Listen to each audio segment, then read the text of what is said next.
Hey everybody, Mrs. Bianchi. Which expression is equivalent to 5 times 4x plus 3 minus 2x?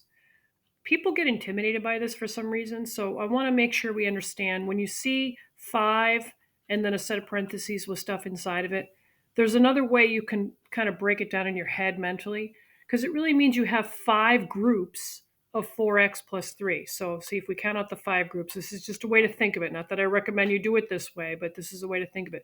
See how we have 1, 2, 3, 4, 5 groups of that? And then we can't forget about the fact that we have to subtract the 2x.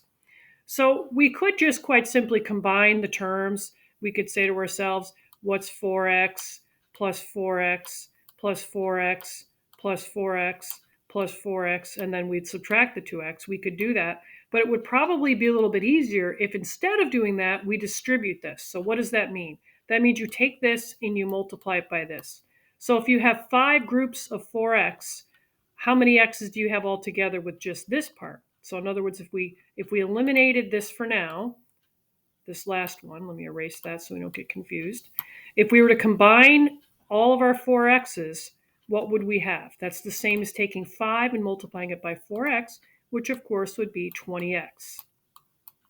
Now, if we added up all of our 3's, we could either do 3 plus 3 plus 3 plus 3 plus 3, or we could say I have 5 groups of 3. And what does that end up equaling?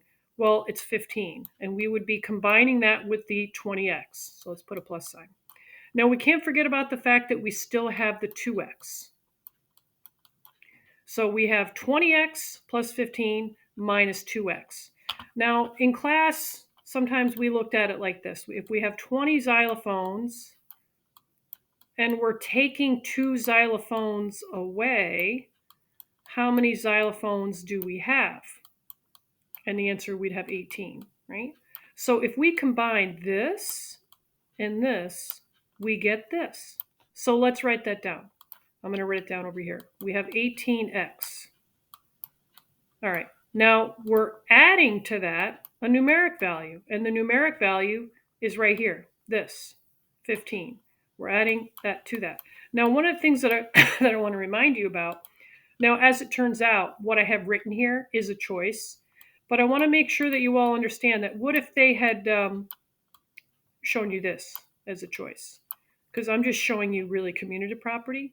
If that was listed as a choice and not the other way around, this still would have been okay because that's just showing commutative property. You can change the order of the addends, which in this case are terms, and it doesn't affect the sum. But in the end, you see this as a choice and you should go ahead and pick it.